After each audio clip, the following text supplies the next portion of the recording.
get gnarly. Shouts out to Rihanna for the Fenty. Where did you get that from? Shouts out Riri. Sephora. What up? Look at him. And now Denzel's here. You already know. Yeah. I'm out of here. Look at this. I'm on the That's road. good, brother. Where's yours, Jesse? Yeah, Jesse. Mine is in my bag, resting. Oh, it's doing a lot of good there. Once I pull it out, pause. Pause. Yo. It's go time.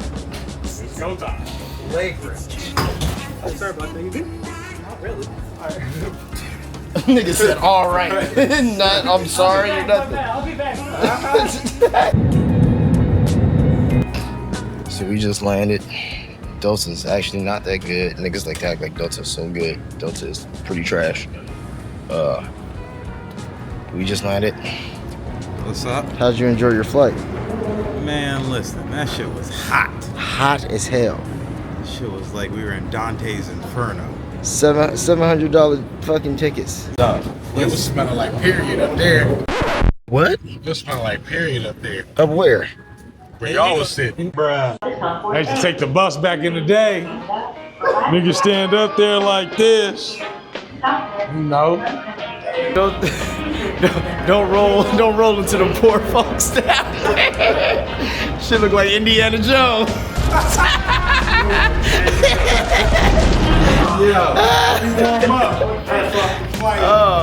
Konnichiwa, bitches. We were in Cincinnati for the Cindependent Film Festival. Our short film, Brand New, was officially selected, but what started as a creative trip turned into one of the weekends you really can't plan. But somehow, everything lined up. Off rip, it felt like a movie. 3 different energies, 1 plan. Meet the people, show the film, and, see what the city had to offer. Yo, Zell, Jack. what up? What's up? Where we at, Jack? We in Cincy? The Nasty Natty. Nasty Natty. And the festival itself was love. Packed rooms, curious minds, real conversations about art, storytelling, and, the little things that go into making a film like Brand New. But once the lights dimmed and the Q&A ended, that's when it got fun. Food spots, random side quests, and those unplanned moments that end up being the best parts of any trip. This Cindy for Best Actor goes to Denzel Whitaker. From the Necessary Entrepreneurs podcast, the Reds game, to the Black Music Hall of Fame. Hey, look at this nigga behind you. So watching some 18-year-old try to do a burnout and just completely destroy his car, it was a crazy You should have known that wasn't enough flare. Are you alright? When you left your house, your car was okay. Huh? I said when you left your house, your car was okay. You should do this in more open parking lot. How old are you? Well, welcome to manhood. God bless you. We will definitely be heading back next year, but I wanted to share this interview that Denzel and I did with you guys, and hopefully it can bring any insight to any filmmakers who weren't there or anybody who has questions about the industry. Welcome to Surrounded by Idiots, Cincinnati Sessions. Has appeared in a whole bunch of projects, Black Panther, Cutthroat City, Perch TV series, Warrior, Training Day, man, the list goes on and on. Behind the camera, directed and edited, worked on Boondocks, Black Dynamite at Cartoon Network, and also published as a fashion photographer. Latest film, Brand New, is now streaming on All Black. That's an AMC subsidiary and has earned international acclaim with all kinds of awards and nominations. So we got some serious talent in the room. And right next to him, Maestro, an actor, musician, multi-platinum produced. Best known for his role as Randy Wagstaff in HBO's The Wire. He's been a part of Fear the Walking Dead, Suburgatory, films, and then his music featured in commercials, TV, film, you name it. He also leads the podcast Surrounded by Idiots, which blends humor, culture, and conversation. So how about these guys? Yeah. Thank you. Thank you, guys. Thank you. Come on in. Yeah, get it. Come get on, on. grab a chair. We're hanging out. Yeah, grab a chair, pull up. Oh, but see, now you're making us feel uncomfortable. Come on, this is family. Yeah, We grab got them chairs over here. Hold on. We're hanging out. Yeah. And you know, we're keeping it super informal here. If you guys have anything you want to share, you can, and anybody can jump in. But I got a few questions here at the top that can filter some conversation. I'm gonna jump right into a fun one, but also maybe a hard question to answer. I want to hear a little bit about your guys' career. You've had so much success, so many great, achievements. But tell me about the journey, some of the biggest challenges that you guys have faced in your career so far, whether that be early days or more recent, and maybe some of the ways you've managed to overcome and find ways to keep achieving and living out the dream. It's a good question. Yeah, and you can think about it for a minute. I don't know, maybe even your most recent project, like what was the biggest challenge you faced in that, or if that Challenges. spawns other ideas. Yeah. I feel like the industry as a whole is a challenge. Like the whole thing is just navigating, navigating how you're able to do what you love for a living. Like that's what I feel like this whole industry is. So it's like, it's always just been, I mean, I guess the challenge you would say is staying employed, but also staying like motivated. Sure. And like, and also being employed on work you actually want to do. Sure. So like, even like something like brand new, that's why this is cool, because it's like, man, like really like made it with like my friends, and then I'm seeing, and now I'm traveling and doing things like that's way cooler than, you know what I mean?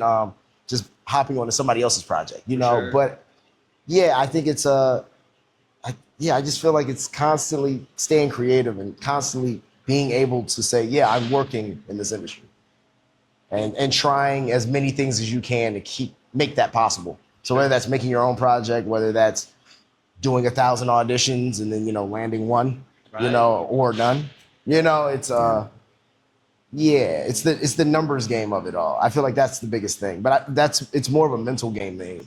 For sure. Yeah. 100%. Yeah, it's like so many no's just to get one. Yeah, it's like that's what it's gonna be. You're gonna get a trillion no's, you know what I mean? And hopefully you get the right yes, but you're not gonna get a yes without the no's. So how, it's Totally. catch 22. Yeah. Anything coming to mind over there for you in terms of challenges you face? I mean, I'd honestly have to agree. Like Maestro summed it up pretty well. It's a tough industry. It's a very tough industry. It's unforgiving because you yourself are an entrepreneur, but instead of like building a business or a commodity that you're selling, you are branding and building yourself. Yeah. So when you step out of the door, especially as Maestro and I, we've been, frontward facing in front of the camera our entire lives. You are the business. So you got to think, okay, well, if we're not selling in this quarter, if we're not selling this year, when you think about it, companies have meetings every single year to think about how to push a new product. What target audience are we selling to? And you as a person have to be like, look yourself in the mirror, objectively confront all your deepest, darkest secrets and be like, what am I willing to share with the world? And how am I going to unveil this new product? Okay, we're getting stale this year. Let's see how we're gonna how we're gonna reinvent it. Right, exactly. Been doing this shit for 30 years. 30 years, same product. But it's so that can get challenging. And I think also too, just navigating the changing tides. You have to be. Look, I think any facet of business, you have to be fluid to the changes that are going to come. Particularly with entertainment, because the commodity we're selling is of emotional value. Sure. Yes. If you need AC, I bring you a unit, it pumps cold air. That is the job that it does. You expect that. When you go to the movies, maybe you want this flavor of emotion today. Maybe you want something else tomorrow. I will never be able to dictate or control the exact emotion that you're looking for. Yeah. And that's what also makes, our industry difficult is, again, it's subject to opinion. Yeah. Yeah, that makes sense to me. It's not a tangible product until you No. make it one. No. You know what I Exactly. mean? Yeah. Like, it's just, So how much of that, I guess, as artists, and you talk about this hybrid between it's a business, but you guys are Yeah. artists, like, do you ever find conflict with that? Do you focus on the art and then find that, you know, the outcome that you're looking for comes from, you know, authenticity or just what you kind of feel deep down? Like, how does that all work? And you mentioned like it can be grueling and you're trying to pay bills. So how do you find that way to stay inspired and to keep that authenticity while also trying to, you know, make a name for yourself and know what the industry wants or what they're asking for and find that commonality? I think that's another balance. And I think you also have to know, like, Hey, I'm gonna pull this fan actually so we can hear everybody. Do your thing. I want to make sure we hear you guys. cool. You got microphone. Yeah, I got microphone. Okay, cool. I think, that's much Thank better. you. Wow.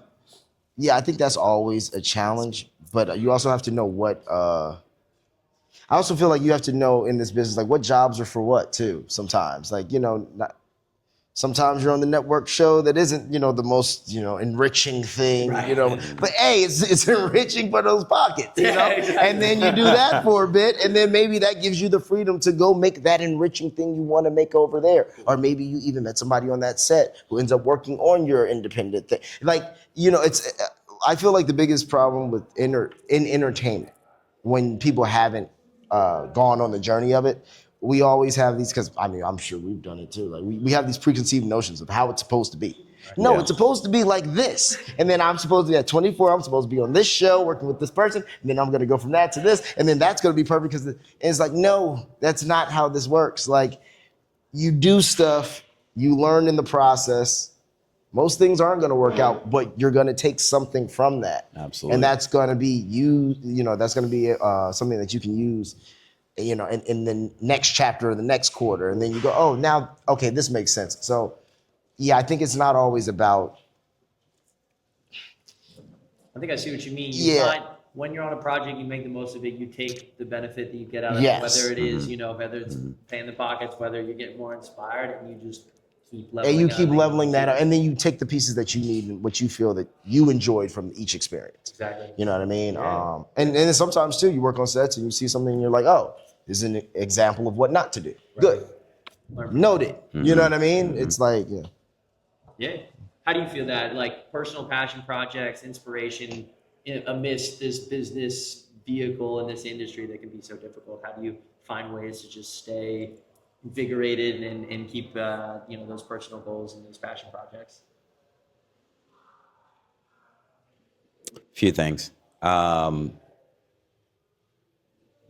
a big man of faith, so for me,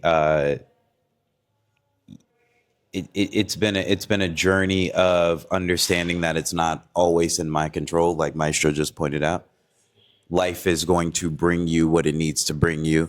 You know, my higher power, as I'd like to say, is guiding my sort of ship.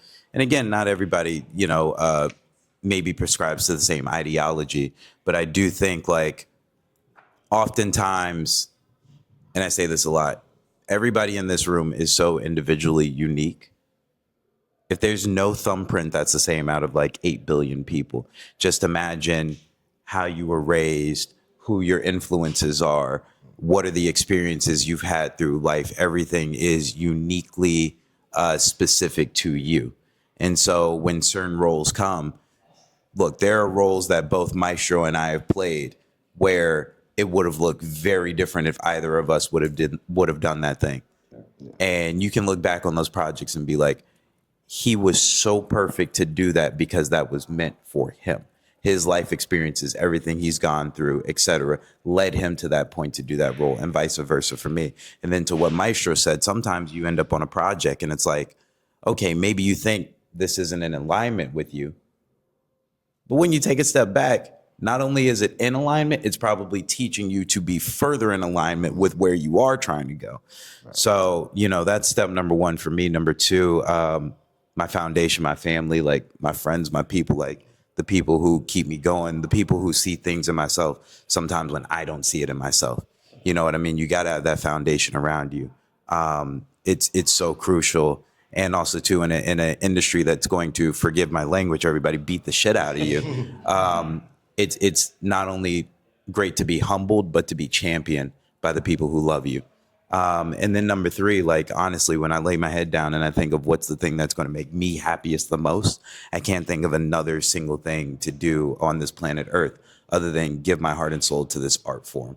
And again, I think that's a testament of just who you are as a person and how you feel. And like, look, I'll be the first to say it. I'm a very emotional person. And it took me years to get to that place because, you know, the world will kind of teach us, especially men, that you're not supposed to hold emotion or show emotion or et cetera, which is kind of an oxymoron, especially for us being in the world of arts, because that's what we do is we share emotions. And as soon as I allowed myself to feel that, my career continued to blossom. And so again, life will kind of teach you exactly what it needs to teach you, and then you embrace it. Let's go. I love those answers. I think that element of faith or that intuition, I think lots of times I'm sure it beats you up and you might not be sure of the next move. You might not be sure, you know, this project is right for me, but you trust that you're here for a reason and you learn from it and you keep, you know, take that with you into the next thing and with that support. And moving in general. Like I always say this, but it's like a lot of times people overthink it. They just don't move.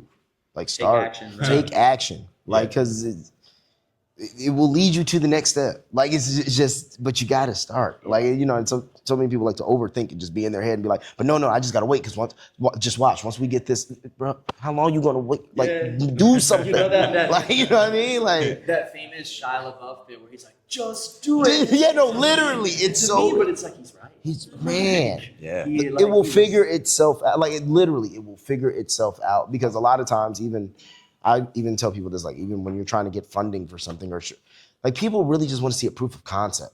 I just want to see where you're at and then I can take you seriously. Cool. But if you just have this great idea, a lot of people have great ideas, but I don't know your capabilities if I don't see it. Yeah, so give me something. Not only the thing about an idea is like gifted to you. Right. Yeah. You have the idea. And you only got so long before it get regifted. Before it gets regifted. And the thing about an idea is like, again, going back to like your pathway, you see the idea clearly based on your experiences, based on how your mind works. Yes.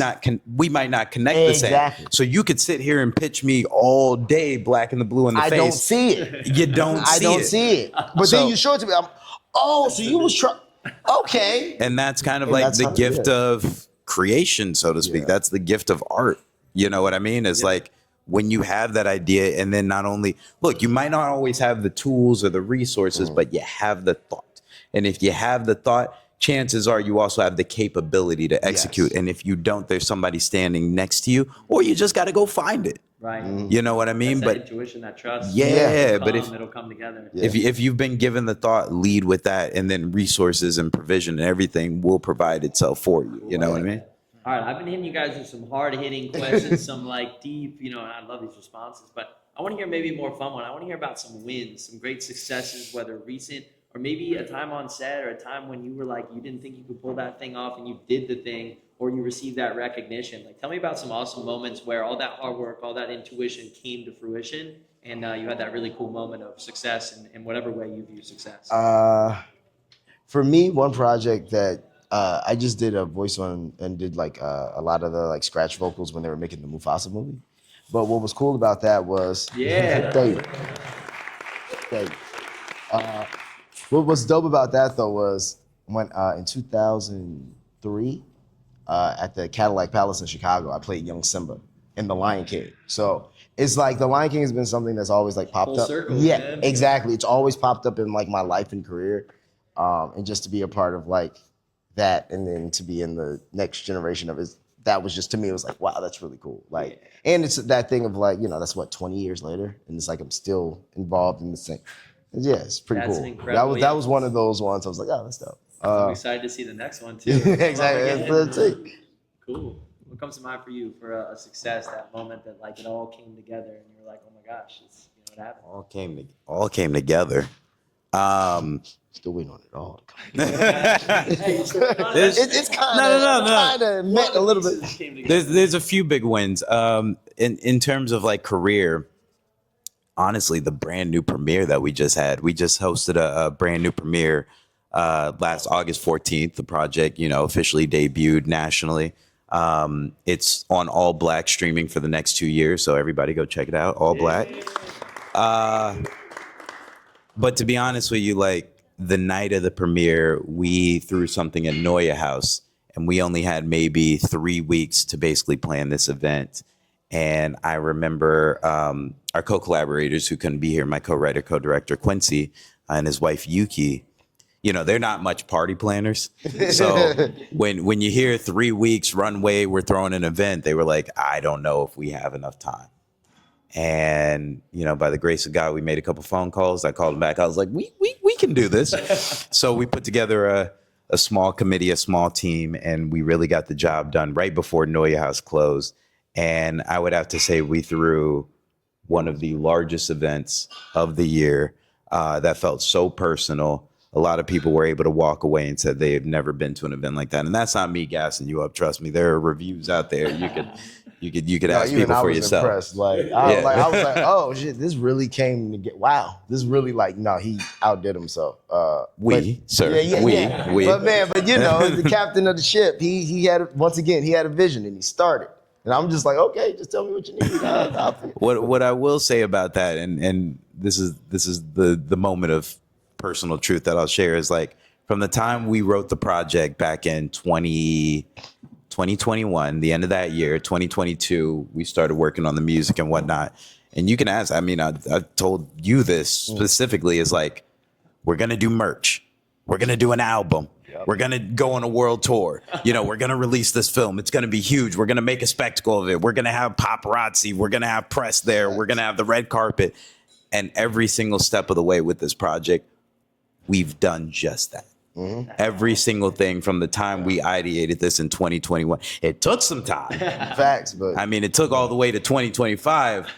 But every single thing that we wanted to achieve, everything that was like just a thought in the head, came to fruition on the platform, and then surprised me by the grace of God even more than we could have expected. So like August 14th was a night where that all came together. And I think the next day I just sat at home and cried. Because I was like, I mean, you got to think, the movie starts with a Japanese city pop track, and then we ended up going to Japan to premiere the film. Yeah. No way. But it's just like I said, it's like when you want certain things, like I know that's something he wanted. Like just the things he was putting out into the world was leading him to get that. Yeah, literally. Like, but also doing the work along with it. You know, you can't really lose if you. That's cool, because exactly what you guys just said, your secret or the way that you found success is exactly how you made it happen. So it's cool to see that actually come to life in what you're doing. All right, so we've accomplished a lot at this point, but like, what's next? Where are we going? Is this vision is still evolving, or is there a next project? You know, what's on the radar for you guys? Absolutely. Brand new is being developed as a feature. Yeah. Thank you. We're super excited about it. I mean, you know, still brand new, not a pun intended. But you know, we're working on the details, which is great. It's something that we've always wanted to do. And again, the night of the premiere, there's been a couple of offers on the table, and they're looking pretty promising. Past that, as Maestro pointed out, we just continue to hit the pavement. You know, opportunities will come, especially as actors. It's kind of like you never know. Yeah. You can create some of those opportunities, and then some of those opportunities have to be written for you. And especially when you get behind the camera, you realize like, oh, you're not as important as you think you are. You really are. Listen. But again, it's a blessing and a privilege to be put in those positions and to use our platforms and you know, a testament to my brother here, a testament to myself, a testament to our, you know, collaborators, our partners. It's like, once you get that platform, what do you do with it? If God is going to bless you with an opportunity, how do you share that amongst other people? How do you carry that forth? Hopefully with grace and humility, move that ball forward and create opportunities for other people. So, you know, what's next? Let's keep building the vision. Let's go, man. Yeah. You second that? Yeah, I mean, you know, building every day and finding ways to be. That's another thing. If you know you have these creative gifts, and you know that you like working, you know, like being an actor. It's like you said, you sometimes that's a sitting waiting for the opportunity to be presented, but like it's constantly finding ways to use that gift in other spaces. You know what I mean? Entertainment is a very vast thing. It doesn't just have to be, you know, one. You mentioned just sharing that, putting it out there. Yeah, 100%. Exactly. Yeah. Wait, and we got some more minutes. I don't want to hog the floor here. I'm happy to ask more questions. Does anybody else have a question for these two? Anything they want to ask? Oh yeah, we got. We It's not so much a question. It's just a statement of saying thank you for shared with us in our homes and the theater. It's nice to see just, bringing us along on our venture. So. Oh, thank you. Really Thank you for appreciate that. being on the adventure. Yeah, facts. Because trust me, if we don't have people who enjoy the work that we put out, well then There's no more work to be had. there's no more paychecks. So thank you very much. Yeah, thank. Yeah, we can keep going around. It's our question. Yeah, go ahead.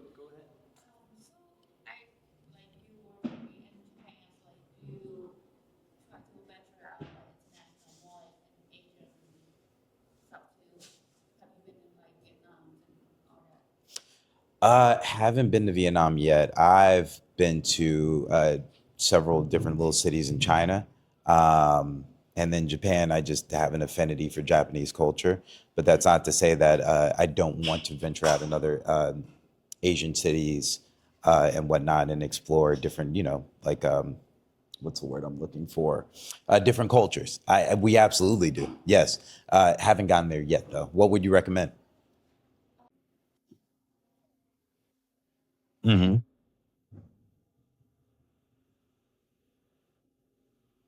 Oh, and bringing production. Mm.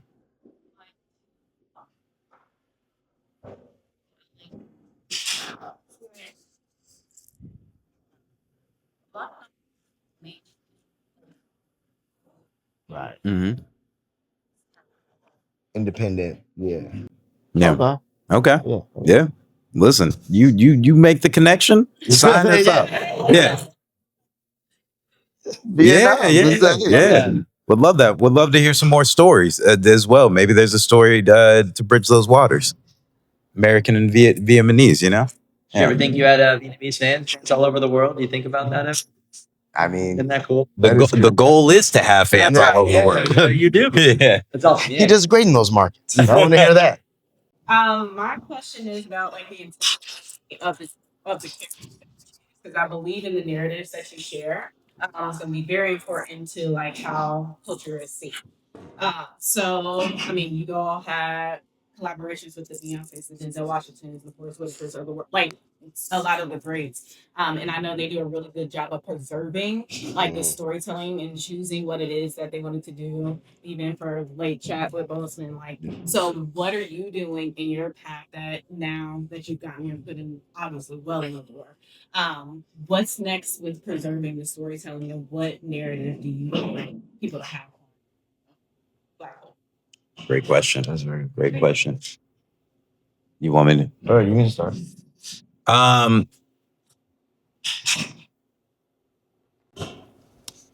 Okay. Let's get deep for a second, right? You know that like to know what you want is to know where to say no. You know what I mean, right? So again, thank God we've been in this business long enough. We've seen. I mean, I'm not getting interrogated no more. right. No, exactly. Wait, to Maestro's point, right?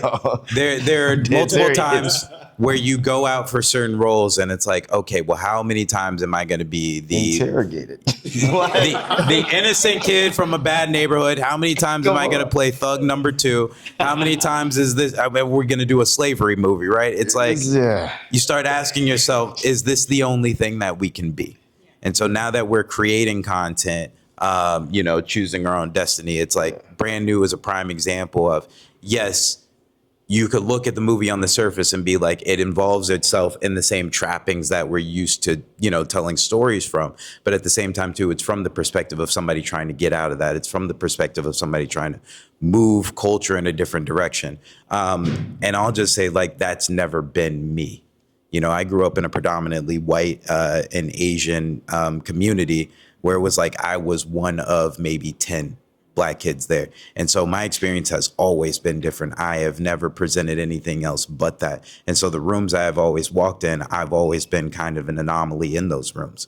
So for me to tell the trappings of the same story, like how many times are we going to, I'm not naming names, but keep making drug dealing series about like, the famous hood classic, whatever. That's not me. It's not even something I want to turn on my TV.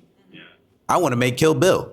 You know what I mean? So in that point, like, I think it's just continuing to put that art forward. And then even with choosing roles, like there are roles that come across our desk where it's like, no, I'm not doing that. If I'm put in a compromising position, or if it's, you know, defaming my God, or you know what I mean, like selling my soul, or different things, like there are certain things I'm just not going to do. And thank God I don't have to do those roles anymore.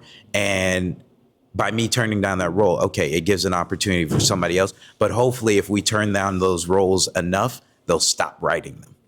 You know what I mean? So. Same idea. I mean, yeah, I think there's a lot of power in your nose. So it's just it's the same idea as starting something and things will present themselves to you. Yeah, if you just don't go down certain roads, certain things won't present themselves to you. You know what I mean? It's like kind of choosing your actions and choosing where you think you want to go, or what you're comfortable with, you know. But I definitely second what he's saying. I definitely do think, as far as culture, in a lot of ways, as far as the Black community goes, we need to be more cognizant of the content we ingest, and that's music, and that's movies, and like, yeah, ideally the projects that I would be a part of, I would like to help guide that path, you know. You know, to that point though, exactly what I was just thinking. We both all proudly say are a reflection of the worlds that we build. It's gotten to the point now, they ain't calling us in for those roles because that's not even how we present ourselves. Yeah. It would be a challenge if we want to take on certain things, great, but that's up to us to take on that challenge. But because of the way we, you know, face the world, they're not even looking in our direction for that. And it's kind of a blessing. Right. Because sometimes if you're getting certain things offered to you, it's hard to say no when it's a check, but you also know this is not what I'm supposed to. Like let's keep it all the way real, right? As two Black men, if we get pulled over by the cops, the conversation with us is going to be very different than the conversation of maybe our brothers who maybe don't present ourselves in a certain way.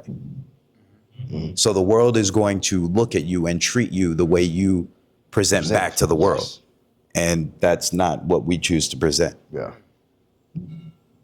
Love that. Yeah. Not only representation, but the kind of representation that reflects you truly, not like a label or whatever might be put on you. And I think what's really cool is I think you guys are making those stories of the representation that you believe you should have. Yeah, so absolutely. If you don't see that out there and it's not being presented to you, then we'll just make it, right? Right. I said this the other day. I was like, that's what's so cool about Brand New too, is like it discusses like, you know, trauma in the Black community, but it's not the typical trauma that we see in every movie where it's like, oh, it's a cop and it's we know how this ends. Like, it's not that. It's like, it's showing it from a different perspective, and that's what's cool about it, because everybody can relate to that story, you know.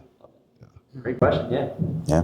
If you guys like to see, like, you want to evolve and what's the word I want to say is go outside your paradigm and kind of be trendsetters and not repeating that same storyline over and over. And I applaud that as a fan of watching your films. That, you know, is there a defining moment in your career you could say that I was proud of you in that set or that film or whatever?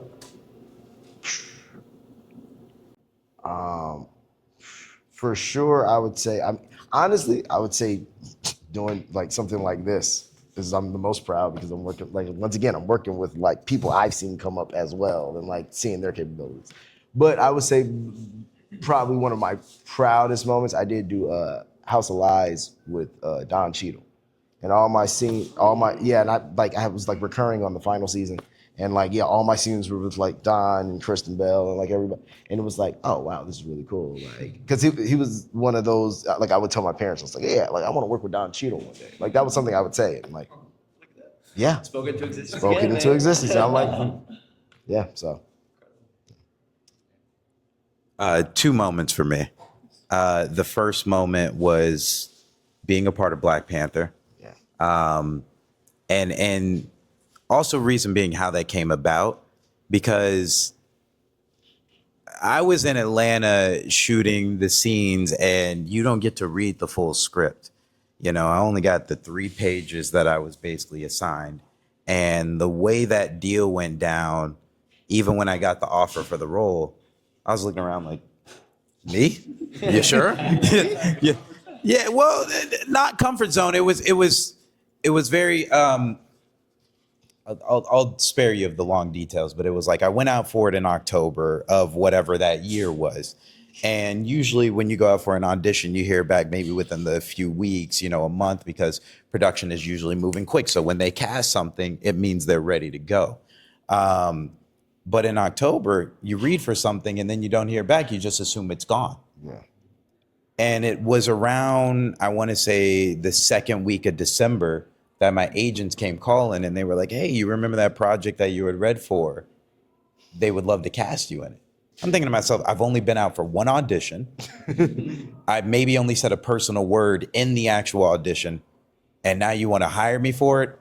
Okay, sure. And then I'm only seeing the 2-3 pages that I auditioned for, that I'm also going down to Atlanta and reading for. And I don't know the full scope of the film. I hear that Michael B. Jordan and, you know, Sterling K. Brown and Forrest Whitaker, blah, blah, blah, Angela Bassett, all these people are in it, but I only got the 3 scenes. And then I even filmed the 3 scenes with Sterling K. Brown, but I don't know where I fit in the story. I don't know contextually how important this is. So I'm thinking to myself, I'm going to get cut. So much so that when it came premiere time, Disney is like, what? All right, let me not be too vocal. Disney is like, hey, we don't know if, you know, we'll be able to accommodate you to the premiere. And so I'm thinking to myself, damn, I must have got cut. I had to have gotten cut. Yeah. And so I get to the premiere and I'm watching the film. Not only am I seeing my face in the opening of the film, but then I see they take those 3 scenes and they cut it into 2 scenes. And now I'm a part of the flashback, which sets up the story for the reason why Michael B. Jordan's character feels this way. And I'm thinking to myself, oh God, I'm a part of this. And then not just selfishly on my scenes, I'm watching the rest of the film to what Ryan Coogler has magnificently put together, you know, to what my brothers and sisters have magnificently like performed, you know, on screen. And again, that's one of those moments where I'm at the premiere watching it for the first time as an audience member, which rarely happens in this industry. And you're thinking to myself, oh, I'm a part of that. And then it goes on to do more things. And, you know, like my little nieces and nephews coming out of the theater saying they want to be kings and queens. And, you know, you got your old heads and your youngins coming up to you being like, we've never seen representation like that on screen. And you think to yourself, oh, I was a part of that. Yeah. You know, so that was for sure one of those defining moments in my career. And another one just really shortly, I know I'm being winded. There was another film that I just shot last year. It was a character who was heavily depressed and suicidal. And anybody will tell you that's just not my, you know, personality. Get up. It's not at all. It's not my personality. And I was truly afraid of playing this role. And it was 15 days of depression and actually putting myself in those shoes.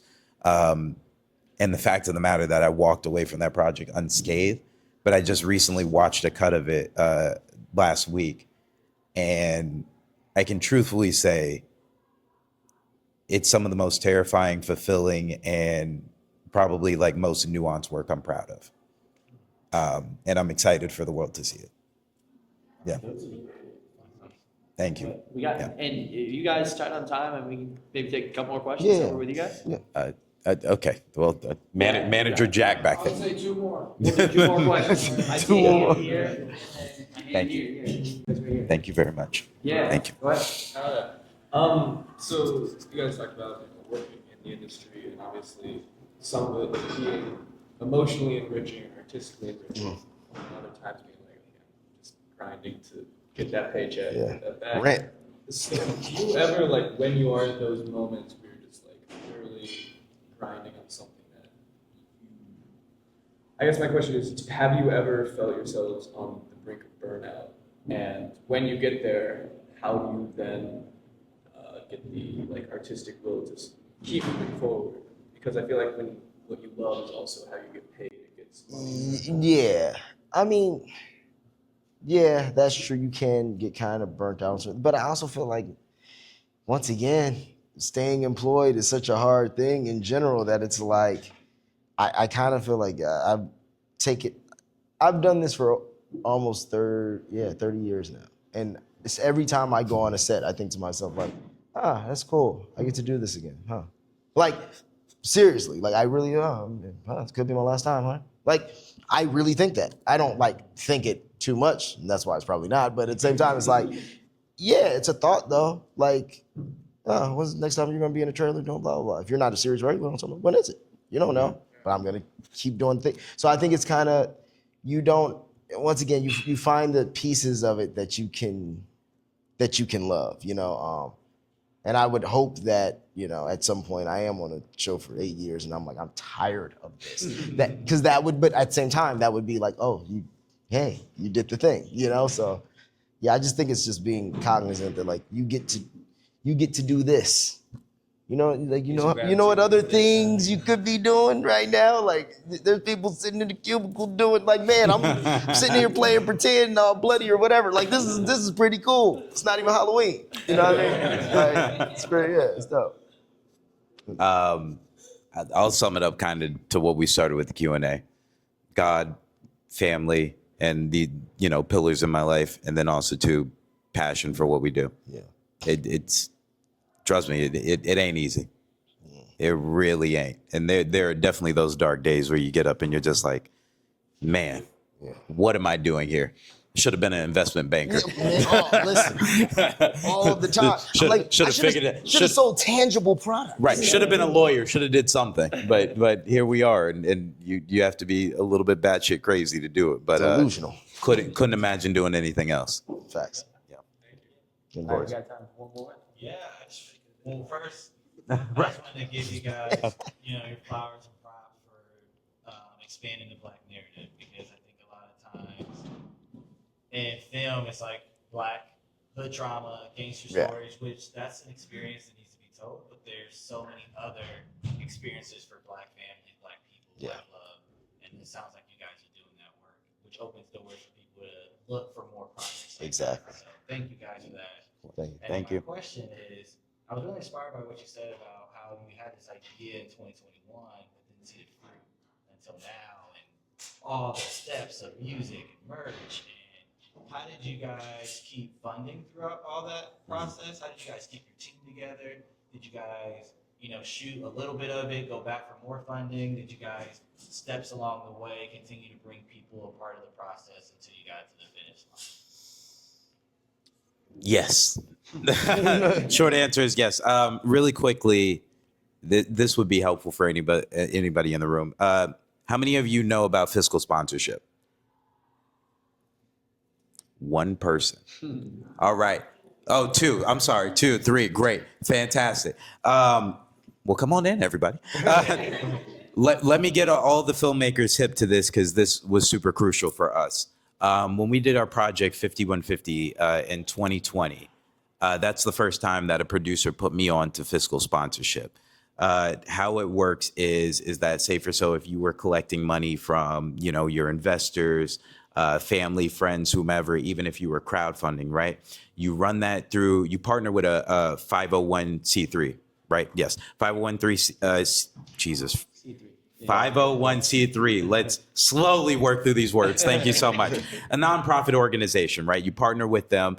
They take a small percentage of your incoming funds. That could be anywhere from like 3% to 7%. Somewhere within that range typically is where you want to stay. Don't go past that, right?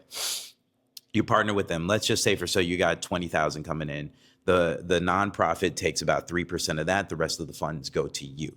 Now, how that helps is whoever is donating the money, they're not expecting a return profit. Why that works out for them is because that's 100% a tax write-off for them, because they're donating to a charity. The charity then gets incoming funds, and that helps them keep the lights on, right? And they also continue to support the things in the community that matter most to them. And then you get your funds. Helps out all three parties at the same time. So we use that very same funding structure for brand new. We pulled in about 48 grand, I believe, shooting budget, and then an additional 10 in post, which we already had the 10 kind of lined up. It just had to take some time. We knew we could start with 48 grand. And then we just basically used that funding to get us through the entire process. When it came down to like the merch I came out of pocket for that. When it came to like us going to festivals and stuff, we came out of pocket. Maestro has donated his blood, sweat, and tears. We couldn't even pay this man for what he did for the soundtrack, the executive producing, everything of that nature. Underpaid, I would say. I'm just being honest. It was great. But you know what I mean? Like we all basically put time and energy into the project. Even when we sold the project, we've recouped budget, but we've never recouped what we put into the project, because that was spent, you know, in marketing dollars, that was spent in, you know, traveling from here to there, just paying for, you know, lodging and whatnot. Even when it came down to like merch for the premiere, whatever, again, put more money into that, put more money into post. Like more times than not, especially with a short film, you're going to be dumping more money into it than you're going to get out of it. But you have to know that's like investing in the business. You know, that is marketing dollars. Marketing dollars, you're like, well, why am I spending so much money to put this billboard or this trailer or whatever? Yeah. Well, if you put the billboard or the trailer, people are going to watch the product, right? And if they go watch the product, they're going to come back to the platform and then they're going to raise those numbers. I can confidently say now, because I've spoken to the head of All Black over at AMC Plus, we are the #1 short on their platform. For the first month we debuted, we were number 11 on their platform as like incoming project, and number 17 overall on the entire service. And that's just, you know, simply you put in the work. And so, no, we haven't necessarily seen money out of that, but where the doors that this project has continued to open up for us and where it's going, you know, again, it's what, a 4-year journey. And then now we have even more behind the journey to go make the feature. We'll get our money. Large proof of concept. Large proof of concept. We'll get the money, but thank God we're in the position to do it. And I mean, to anybody, look, you might not be in the position to do it, but trust that the path is going to lead you somewhere where, again, if it's only the financial thing that you're worried about, think of all the benefits that you have outside of that. So definitely like fiscal sponsorship, please, everybody. Empower yourself with your next project. Fiscal sponsorships. You don't have to pay back the money. That way you don't owe anybody. A lot of documentary filmmakers do it. I empower you to do the same for your projects. What a great synthesis of like everything I think we've talked about. And I just want to take some time to say thank you both for providing your time, for bringing these characters to life, for everything that you guys do here. And we're so grateful to have you guys here at Cindependent. So, Thank you, brother. Wishing you guys all the success. We're excited to see what you guys do next. You know what? Real quick, one last thing I'm going to say. Also, too, we did get additional funding for our premiere. And again, that came through sponsorship. So like when we were throwing the party, we partnered with like a tequila sponsorship. We partnered with Walk Good Foundation, which focuses on mental health, especially within colored communities. We focused with like Seen and Heard, which was kind of the film. They put together like plays and screen readings and different things like that. What I'm basically trying to say in short is, when you start thinking about how to advertise your project, and especially when you're looking for money, think about the communities that this can also cross-serve. So the same way like a fiscal sponsorship helps nonprofits, you know, get money into their, you know, coffers, and make sure that people who, again, I'll say this wisely, people who are looking to invest have to get money out at the end of the year. They want to get money out because they want to save on taxes. Think about it from that way. Like, you're not exploiting them because they're going to put that money out anyway, because they're going to want to get their tax breaks so they don't end up paying Uncle Sam. So you might as well get the money instead of, you know, it going to X, Y, and Z. You are a damn charity because you need the money. Right. You know what I mean? Right. So think of it from that way. And even like, huh? What did you offer them as far as, is it like a thank you sponsorship at the end of the film, or was it more like boost at the premiere? What was like? If you reach a certain, you know, tier, so like our executive producers came in like 10,000, you know, minimal. So like you become an executive producer on the project. Of course, like we keep everyone involved from premieres to wherever we go. Like, look, if you put that money in, we owe you. So again, that's why I say sometimes there are hidden funds that come out of it. We will pay out of pocket to make sure they are good because they made sure we were good during the process of filming. And similarly, like when we threw our event, like we said, we found a tequila sponsor, different things like that. Things that we knew we were going to want at the event anyway. And then you partner with like a Black-owned business or whatnot, because again, we want to put them on Front Street. Right. And again, for them, that's again, marketing. So you just like attack it as a marketing agent. Like, how can we make sure that this is beneficial to the people that we are asking money from? Yeah. Always provide value when you're asking for money. That's the last thing I'll say. I'm sorry. Yeah, no, we'll take it, man. Hey, how about one more round of applause, please?